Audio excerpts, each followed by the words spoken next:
The C3 Comic Show is filmed on location at Juke Joint Comics in Bismarck, North Dakota.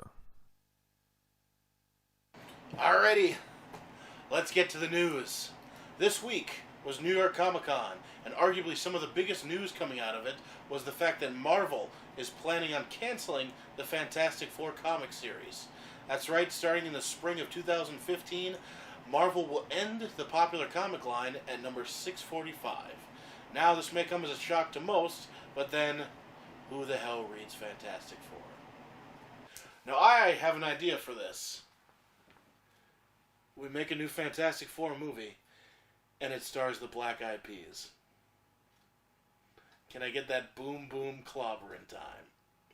Also, coming out of Comic-Con, more information on the Daredevil series that Marvel is putting out, partnering with Netflix. Many people are speculating that this is going to be the closest, most accurate portrayal of Daredevil that we've seen on the screen so far. Well, I haven't seen their series yet, but they haven't seen Turnus's Daredevil movie. The rumor mill going around is that the main villain in next year's Batman vs. Superman is going to be Brainiac. This news comes to us from the Latino Review, who earlier this year claimed that in the new Teenage Mutant Ninja Turtles movie, the Turtles would be formed by 4 janitor brothers who come in contact with ooze and tortoises, thus making our heroes. The Latino's Review's source? They're guessing. DC Comics announced that they will start a new comic series based on the popular Wonder Woman series from the 70s.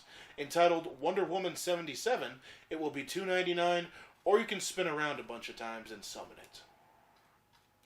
Earlier this week, Marvel also announced that it will film Captain America 3, and Robert Downey Jr. claimed that he will be in this movie, as opposed to filming an Iron Man 4. The new movie will feature the Marvel storyline Civil War. A little early, don't you think? Alright, here's our next segment, Turnus on the Tube. Turnus is going to take a look at the Blu-rays and DVDs you should probably buy. First up is something I'm very personally excited about, and that's going to be Nickelodeon's Teenage Mutant Ninja Turtles: The Beginning. It's season 1 of the computer animated show that's being shown on Nickelodeon currently. I would definitely recommend picking this up, if for no other reason than the fact that you get the entire first season on 3 DVDs. It's all in one box. This is what I have been waiting for since this series came out.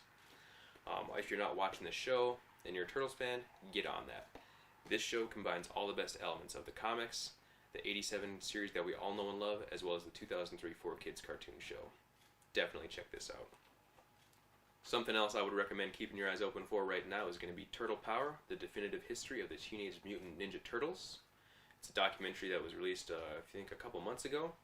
It kind of documents the Turtles' rise from the black and white underground comic to the meteoric stars that we know today. Next item on the list is the most recent entry in Fox's lucrative X-Men series, which is X-Men Days of Future Past. I just picked that one up for myself today, and it's amazing.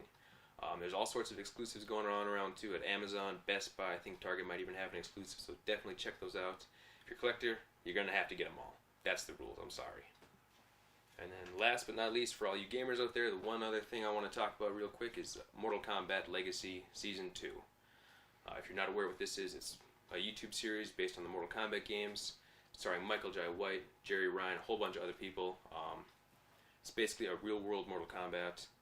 They go through, and it's just kind of telling the story of how this tournament came to be. It's an amazing series. I have Season 1 on Blu-ray myself.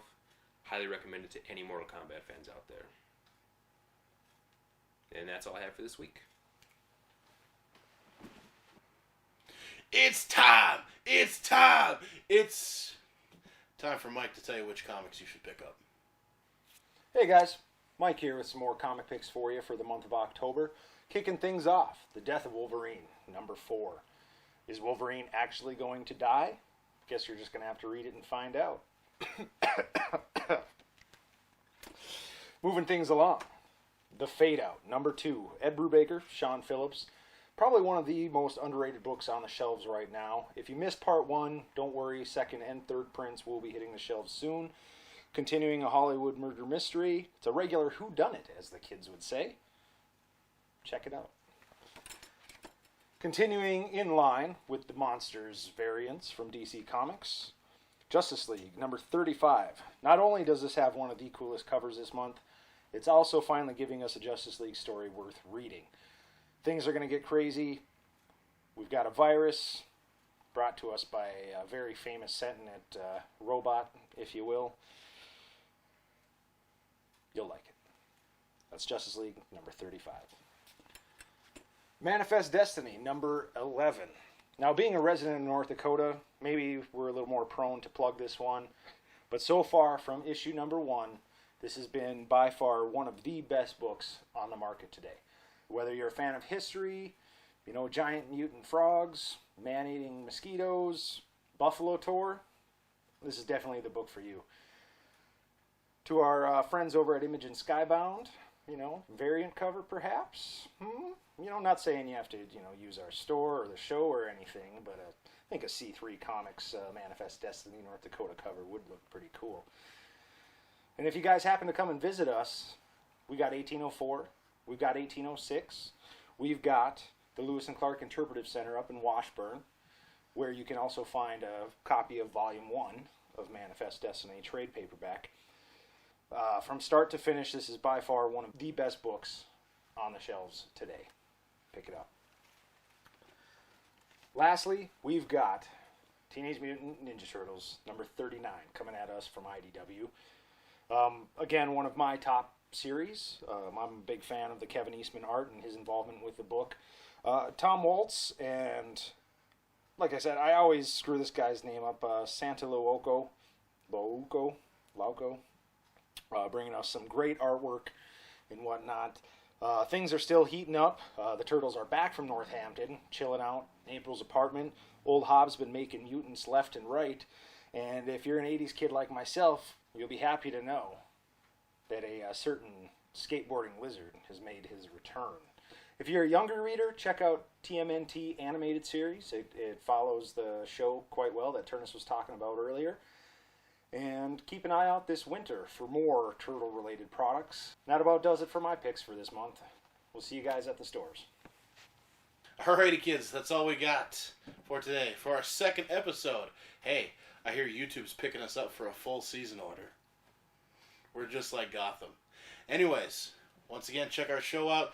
www.youtube.com/C3comicshow. You can also email us at c3comicshow@gmail.com. If you live in the Bismarck area, come check out Juke Joint Comics, which is where we shoot. If you don't have anything going on Thursdays and you want to go to the Luft, Mike will be playing there. Acoustic guitar. He even knows songs about Wolverine if you buy him a drink. You can check out our sister station, youtube.com/theguycave, for all your video game needs. Until next week, I'm Kyle.